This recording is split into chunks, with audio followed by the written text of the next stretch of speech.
Cutting sugar, Lasca wades into the fight against obesity. Weekend Business Report starts right now.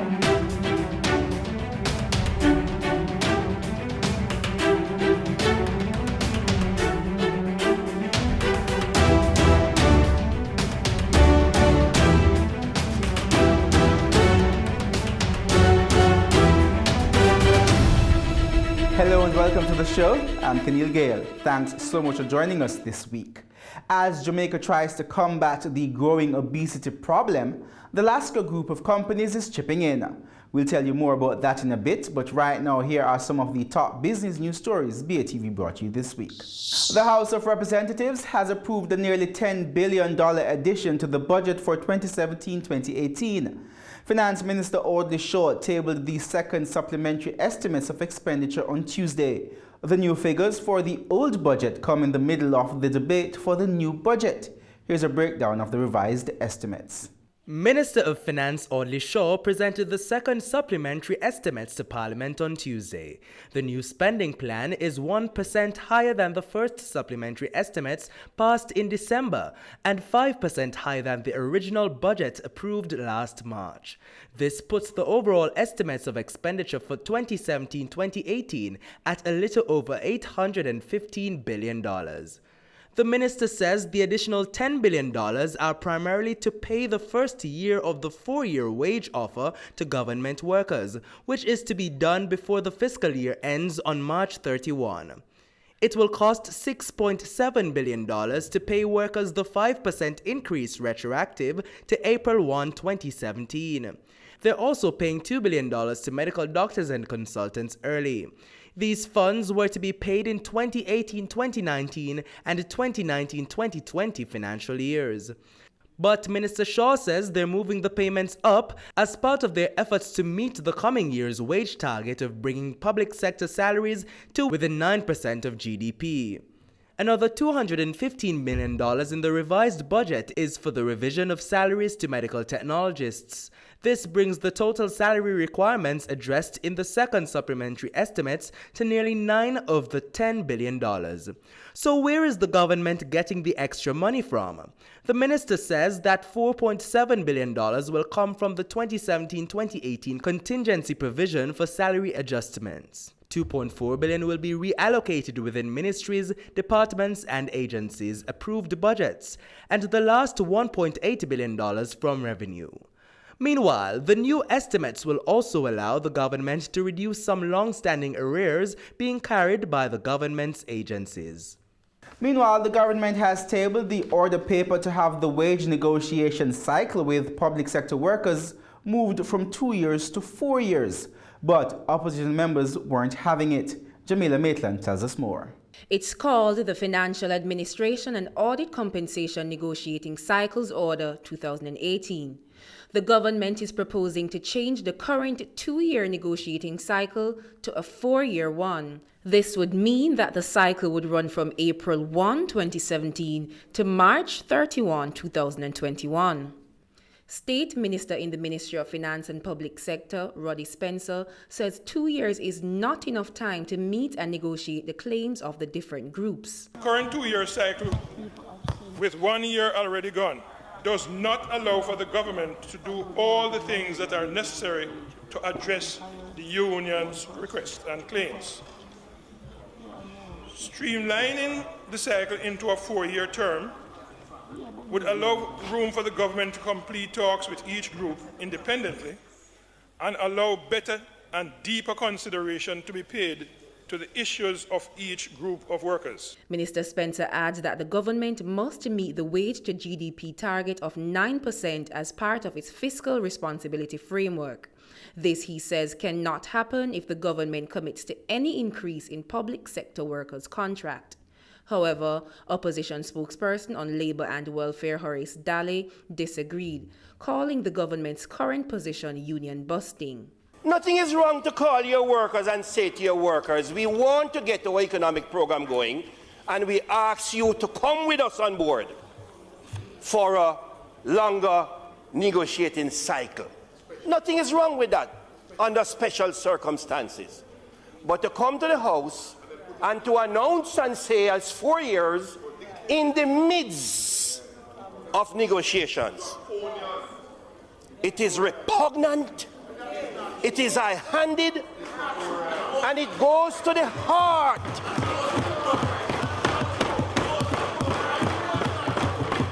It goes to the heart of the democratic process in this country.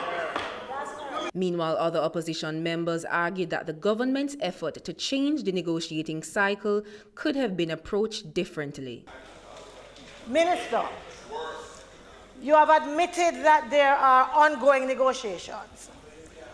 Would you consider it more appropriate to conclude the discussions before coming with the order for the 4-year cycle, just so that one could believe that there is some respect for even that one group with which you're still having a discussion? First of all, you're negotiating with all unions separately. And so it is advisable that those discussions take place separately. And that's what we did.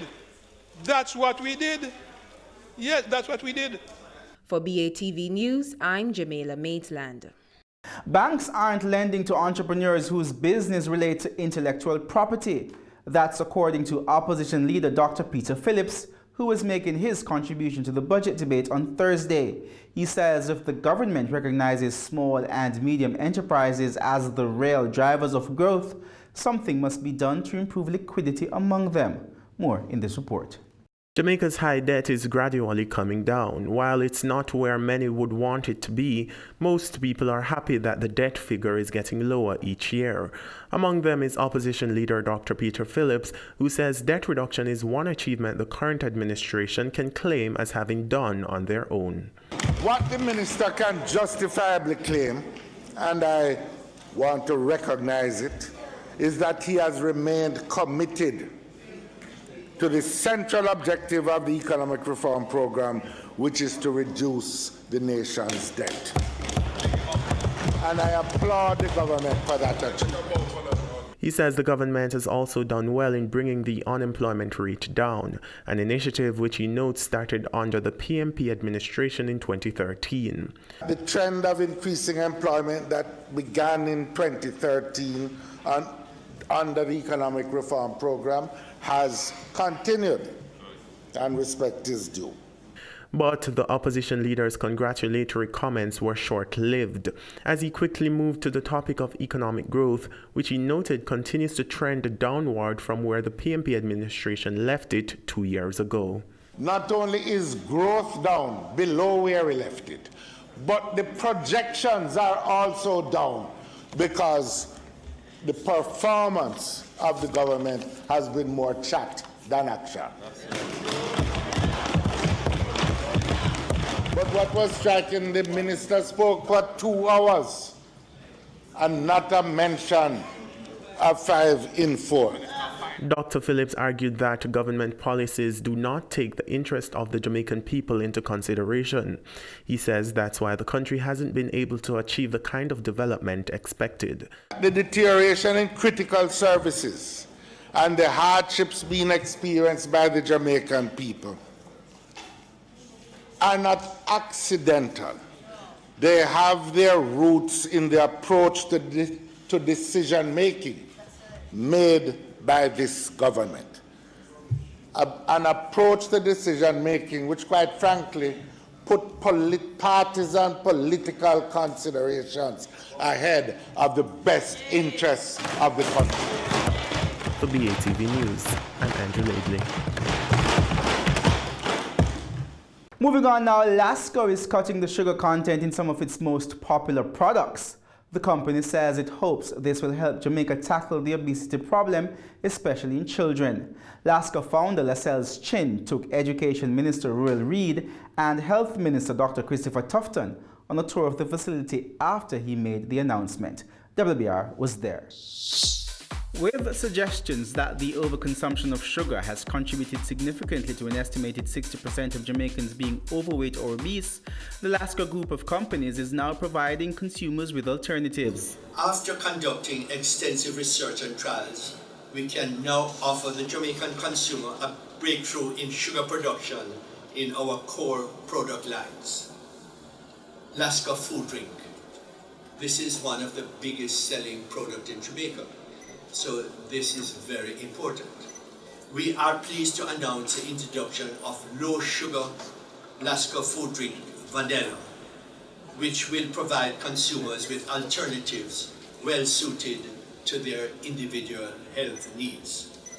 This product has 50% less sugar than the original food drink. He says Lasca has been able to reduce the sugar content per serving in its food drink from 23 grams to 11. Other products getting a sugar cut are Lasca's iCool flavored water and a range of fruit drinks. Customers will therefore have the ability to choose between the regular options and the new reduced sugar offerings. This morning will be chronicled as another landmark achievement in Lasca's contribution to the health and well-being of our beloved nation, Jamaica. Our new extended range gives consumers more options to choose the product that best suits their specific health profile and affordability. The Lasca head says the company has gone to great lengths to ensure that the product tastes the same. We wish to assure you that both the original and low sugar options will continue to be packed with nutrition and Lasca uncompromised flavor. We have been able to retain the taste profile that Jamaicans have come to enjoy and love in both the original and the low sugar variants. Meanwhile, Health Minister Dr. Christopher Tufton, who has been at the forefront of efforts to have Jamaicans eat healthier, welcomed the move by Lasca. Lasca today, this morning, has demonstrated that they are in for the long haul, that they want to offer what consumers require. And from that perspective, we certainly support them, we support their efforts, and we believe that this line of reduced sugar products will add to the balance that we promote in terms of consumption habits and diet, and that will only augur well for the health and wellness of the population. In the meantime, Education Minister Senator Ruel Reid also lauded the Lasca move, saying it will benefit students. The Ministry of Education, Youth and Information is therefore pleased to welcome and endorse this initiative to reduce the sugar content in a number of products manufactured and distributed by the Lasca group of companies. More of us have come to appreciate Minister Tufton that, and as you said, Chairman, that healthier living requires healthy lifestyle choices, and that includes better dieting and exercising. He says the ministry is revamping the nutrition policy for schools to ensure that students have healthy options. We have a captive audience. About 760,000 of our Jamaicans are directly under our care each day. And so it's important that we support this initiative. And along with Minister Tufton and the team at the Ministry of Health, we will be coming out shortly with our nutrition policy. And this is very good because we'll be speaking with the manufacturers to make sure that they are compliant with the standards that we would agree with, and so we have less resistance. Those vendors on the outside of our schools, everybody will have to be subjected to these particular standards, so very important. Many of our children, at least half of their daily meals are consumed at school, and for some, food served at school may be their only food that they eat regularly.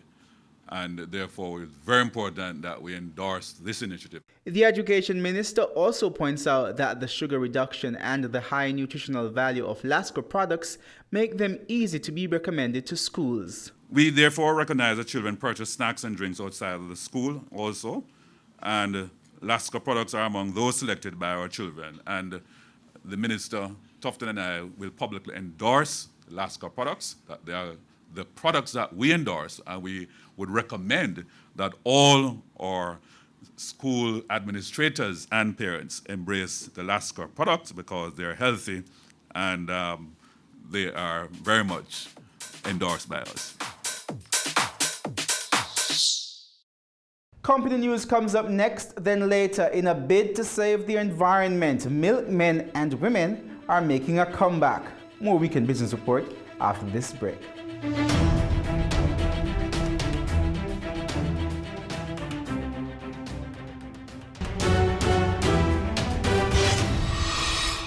Welcome back to Weekend Business Report. Here's Javon Keys with this week's company news. Grace Kennedy Group CEO Don Webby says the company is eyeing the $100 billion revenue mark, and it hopes the expansion of its financial services will help them get there sooner.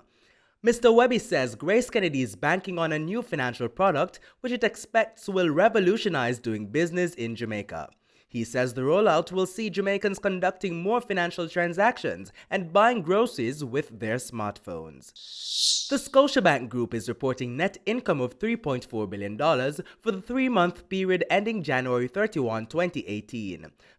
The company says this represents an increase of $1.2 billion or 54% over the corresponding period last year. The group points out that the performance was largely driven by growth in its core business, as well as gains from the sale of its microfinancing business, Credit Scotia. Moving forward, the Scotia Group says a key part of its strategy will be keeping its strong customer focus. This will see the group rolling out a new tool called Pulse over the next quarter, which will allow for more effective customer care. Thanks a lot, Javon. Let's now take a look at the closing numbers from the major stock markets around the world.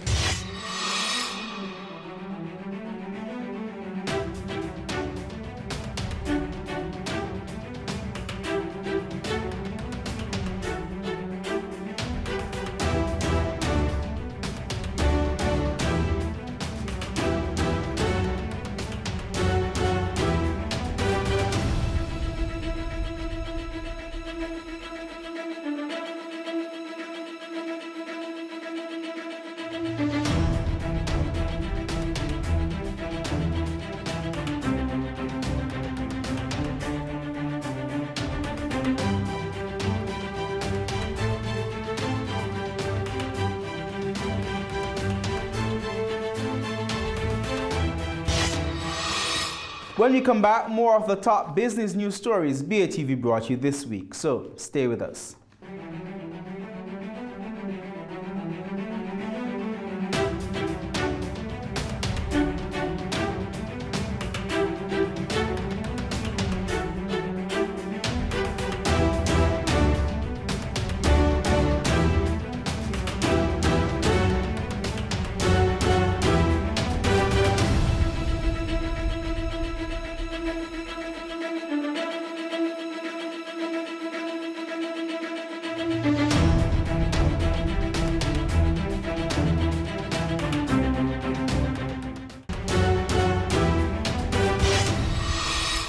Welcome back to Weekend Business Report. More news now. The Senate has approved a bill that's being described as transformational for farmers. It's the Protection of Geographical Indications, or GI Bill. The bill is designed to prevent products from being labeled made in Jamaica if they aren't actually made here. Here's more. Government Senator Don Webby says the Geographical Indications Bill, which was recently passed in the Senate, will be transformational for local farmers.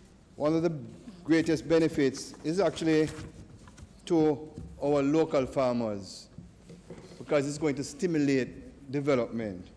By what I mean, Mr. President, I think it's going to encourage innovation and sustainability to the agro-industry and providing a social, cultural boost, a transformation of our local farmers. However, Senator Kamina Johnson-Smith notes the bill only addresses branding and not labeling. So, of course, it is important that our craft be recognized as our craft, but a matter of labeling would not be addressed in this legislation. Senator Johnson-Smith says she's relying on Jamaicans in the diaspora to report any suspicious GI case they come across in their area. She says that's one of the best ways to enforce the law across the globe. Jamaicans are actually even more nationalistic when we go away than when we're here. And the JIPO, through its own arms, through Ministry of Foreign Affairs, through JAMPRO, does actually encourage members of the diaspora to report where they see things, to just send a picture and email. And up to this morning, they're advising that they got another report from as far away as Geneva, that people actually do report without the need for monetary incentive. So we do seek to encourage people to pull on that sense of voluntarism, not to look for pecuniary benefit, but to actually, through love of country, report. There are more changes in the foreign exchange market. The Bank of Jamaica BOJ says effective May 1, it will purchase cash surrenders from cambios at the midday rate, less a discount factor of 2%. That's a big increase from the previous discount of just 0.25%. The BOJ says handling cash is costly and it has to bear the burden of a discount. But it says compared to prevailing market rates for cash transactions in the foreign exchange market, the previous discount charged by the BOJ is in effect a premium that's out of line with the market in general. The central bank says in the interest of greater equity and transparency, the premium is now being removed to bring the bank's exchange rate for cash surrenders in line with the market rates for cash. It says this removes any possible distortion in the market that may arise from BOJ's trades with cambios. The security forces are increasing their presence on the nation's streets with the addition of 500 CCTV cameras. The initiative is part of a national program called Jamaica I. The program was officially launched on Wednesday by the Ministry of National Security. Here's more. Jamaica I is a surveillance program geared at disaster response and public safety. The National Security Ministry also plans to use it to combat crime. It will be implemented in 3 phases. During the first phase, 500 cameras will be activated across the island. Project Manager Major Sheldon Brown says the locations of the cameras were chosen via a scientific process which considered the areas of greatest need. So we are not just laying cameras in a hard manner that has been outlined earlier. The concern of just putting cameras where we think we should put cameras. We're going scientific. We're assessing crime. We're looking at the mobility of persons within the space. We're looking at murders. We're looking at incidents. We're looking at public safety issues as a whole to ensure that we put the cameras where they need to be. Major Bryan says civilians shouldn't worry about their privacy being breached. He says the ministry has a high vetting process for those who will be monitoring the CCTV feed. We're ensuring that every single member, every single person that enters that environment is vetted at the highest level, especially those who are operating on the system. There's multiple layers of vetting that happens of persons who operating both at the operator level and even down to the network level where persons are accessing the data. The system has the ability to ensure that when you swipe into the system, if you don't, you can't log on to the software. National Security Minister Robert Montague says Jamaica I is just one of many technological initiatives to come on stream. He says the ministry is using technology to work smarter and faster. Because the constabulary force is currently 3,000 officers short and it takes a while to train so much persons, we have to employ technology. So the ministry has a strategy, an e-policing strategy, to utilize technology in everyday policing, appropriate technology. And therefore we have amassed a team of 22 young officers from the police, the army, and from the ministry and from MOCA as an app development team to build out the appropriate technologies that are Jamaican-based for the use of the Jamaican police. When we come back, cutting the use of plastic in London means the return of an age-old tradition. We'll tell you more after this break.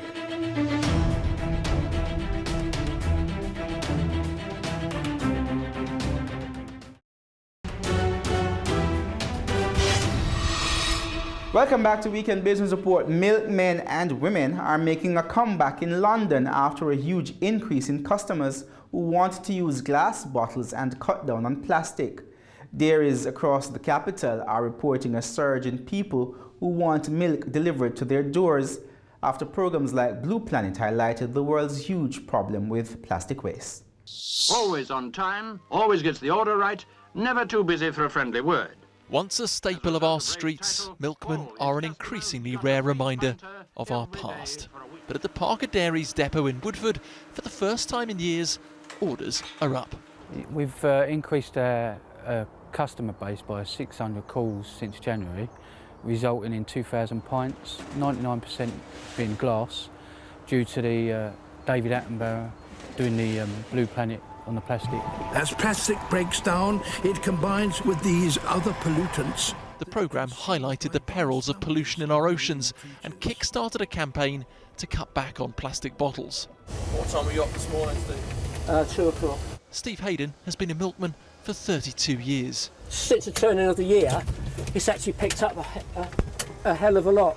He's added 30 customers to his round.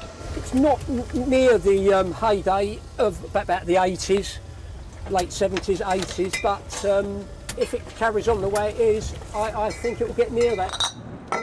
Autographs are free now. Really? Yeah. Many of the new customers are eco-conscious millennials, keen to go green, despite having to pay 30p more per pint than a supermarket. Spread the word, put it on the hub.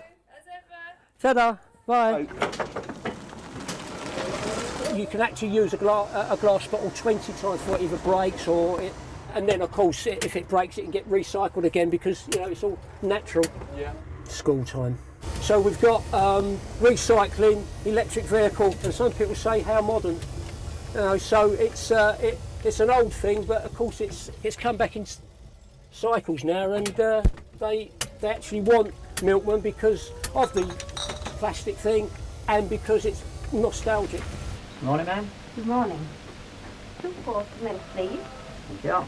It's too soon to say Steve is heading back to the golden age of Gold Top, but increased sales are the best thing he's delivered in years. And that's where we leave things this week. On behalf of the entire Weekend Business Report team, I'm Kenil. See you next time.